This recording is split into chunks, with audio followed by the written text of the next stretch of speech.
Good morning, student. Today I will start your next topic of 12th lesson, 12th chapter of physical education. Topic is coordinative abilities and its types. What are the coordinative abilities? Before 1980, speed, strength, flexibility and agility were considered the main components of physical fitness, but after that the term agility changed into the coordinative abilities. 1980 से पहले physical fitness के main component speed, strength, flexibility और agility थे, लेकिन इसके बाद agility के स्थान पर कोऑर्डिनेटिव एबिलिटीज़ का यूज़ किया जाने लगा. So nowadays coordinative ability is used in the place of agility. Mainly coordinative abilities depend upon the central nervous system. जो coordinative abilities है वो central nervous system पर mainly depend होती है. The coordinative abilities are those abilities of an individual which enable the individual to do various related activities properly as well as efficiently. जो व्यक्ति को इस योग्य बनाती है coordinative abilities, वह रिलेटेड एक्टिविटीज़ को प्रॉपरली और इफिशेंटली ढंग से जो है उसको कर सके, यानी कि प्रभावशाली तरीके से कर सके. Types of coordinative abilities. These are various coordinative abilities which are very significant in the field of games and sports. The type of abilities are mentioned below. Sports के क्षेत्र में कोऑर्डिनेटिव एबिलिटीज़ का ऐसी है जिनका महत्व अत्यधिक होता है. The first ability is the orientation ability. It is the ability to determine the position of body and its parts in time and space in the relation to gravity, moving object like ball, opponent, partner, playing field etcetera. यह body और इसके parts की gravity, movement, objects like ball है, opponent, partner और आपके sports के जो ground हैं वो इत्यादि.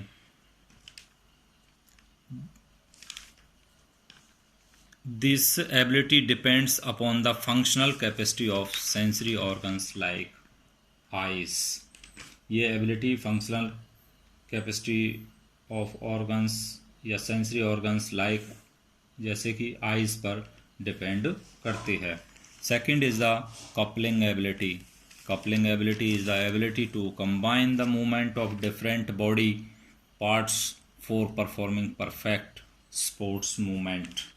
Coupling ability के मीनिंग्स परफेक्ट स्पोर्ट्स मूवमेंट करने हेतु बॉडी पार्ट्स की मूवमेंट को कंबाइन करने की एबिलिटी से है.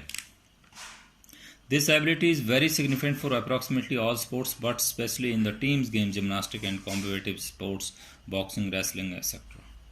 ये एबिलिटी सभी स्पोर्ट्स के लिए महत्वपूर्ण है, किंतु टीम गेम्स हैं जैसे जिम्नास्टिक है, कॉम्पिटिटिव स्पोर्ट्स हैं आपके जैसे बॉक्सिंग और रेसलिंग है.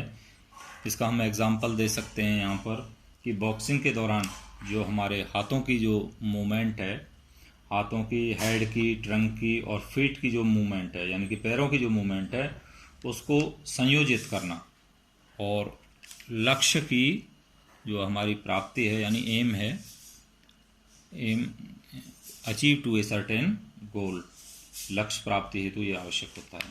Third is the reaction ability. Reaction ability is the ability to react immediately और quickly and effectively to a signal. Reaction ability means किसी सिग्नल के प्रति इमीडिएटली और इफेक्टिवली यानी कि प्रभावशाली, इफेक्टिवली तरीके से रिएक्ट देने से है. Generally, there are two types of reaction ability, such as simple reaction ability and complex reaction ability. दो प्रकार की reaction ability हैं. First is simple reaction ability. It is the ability to react immediately or quickly in already determined manner to a well-known signal. यह एक well known signal के प्रति determined यानी कि पूर्व निर्धारित मैनर से इमीडिएटली या क्विकली रिएक्ट देने की एबिलिटी है. इसमें हम एग्जांपल दे सकते हैं कि स्प्रिंट्स रेसेस के दौरान, जो स्प्रिंट्स रेसेस का प्रारंभ में रनर को जो भी प्रतिक्रिया देनी होती है, रिएक्ट, वो उसे पहले से ही ज्ञात होती है। जो भी उसे प्रतिक्रिया दी जानी है वो रनर्स को पहले से ही ज्ञात होती है। Second is the complex reaction ability. It is the ability to react immediately और quickly and accurately to undermined और अनएक्सपेक्टेड सिग्नल। ये अनएक्सपेक्टेड सिग्नल यानी कि अप्रत्याशित संकेत होते हैं के प्रति क्विकली और एक्यूरेटली से रिएक्ट देने की एबिलिटी है। These signals are unexpected for sports person because he or she does not know when and to which signal he or she reacts, such as facing the ball in cricket by a batsman and tackling opponents in football and basketball. ये जो signal हैं वो unexpected हो सकते हैं क्योंकि उसे पता नहीं होता कब और किस जो सिग्नल हेतु उसे रिएक्ट देना है। एग्जाम्पल हम यहाँ दे सकते हैं, क्रिकेट के दौरान किसी बैट्समैन के द्वारा बॉल का सामना करते समय उसे उसी समय रिएक्ट करना होता है कि बॉल किस प्रकार की आनी है आपकी। कोई फुटबॉल या बास्केटबॉल में अपोनेंट खिलाड़ी से निपटने में। The fourth is the balance ability. Balance ability is the ability to maintain balance during the complete body movements and to regain balance quickly after the balance disturbing movements. Balance ability means complete body movements के दौरान balance को बनाए रखने तथा balance disturbing movements के बाद quickly balance पाने की एबिलिटी से है। It also can be defined as the ability to control the body position either in stationary position or while moving. This type of ability is required in the most games and sports. इससे body position चाहे वो stationery position हो आपकी अथवा moving की हो, इस प्रकार की एबिलिटी को आवश्यकता है वो अधिकतर स्पोर्ट्स में पड़ती है। Next is the rhythm ability. Rhythm ability is the ability to observe the rhythm of a movement and to do movement with the required rhythm. Rhythm ability से मीनिंग्स है किसी भी मूवमेंट्स की रिदम को पहचानने अथवा देखने या उस मूवमेंट को रिक्वायर्ड रिदम से पूर्ण करने की एबिलिटी से है। It also can be defined as the ability to in gymnastic or figure skating. The sports person has to observe an external rhythm given in the form of music and to express it in his movements. Gymnastic या figure skating के दौरान sports person को music के रूप में प्रदान की गई एक्सटर्नल रिदम जो होती है उसको पहचान कर इसे अपनी मूवमेंट में एक्सप्रेस करना होता है। इस प्रकार की जो एबिलिटी है वो जिम्नास्टिक, डाइविंग, फिगर स्केटिंग में महत्वपूर्ण होती है। Next is the adaptation ability.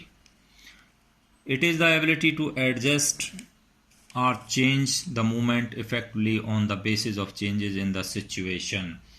Adaptation abilities meanings है चेंजेस अथवा एंटिसिपेटेड चेंजेस इन सिचुएशन के आधार पर इफेक्टिवली मूवमेंट को चेंजेस करने की एबिलिटी से है। Situation, the change in situation can be expected one or can be sudden or unexpected. Situation में ये जो चेंजेस हैं वो एक्सपेक्टेड या सडन अचानक यानी या अनएक्सपेक्टेड भी हो सकते हैं। नेक्स्ट इज द और लास्ट जो एबिलिटी है वो है differentiation ability. Differentiation ability is the ability to achieve a high degree of accuracy and economy of separate body movements and movement phases in a motor action. Differentiation ability के meanings किसी भी motor action के दौरान high degree of accuracy अथवा separate body movements की economy और movement phases से है। इस एबिलिटी को this ability the high level of this ability depends upon the experience movement and the degree of mastery over motor action.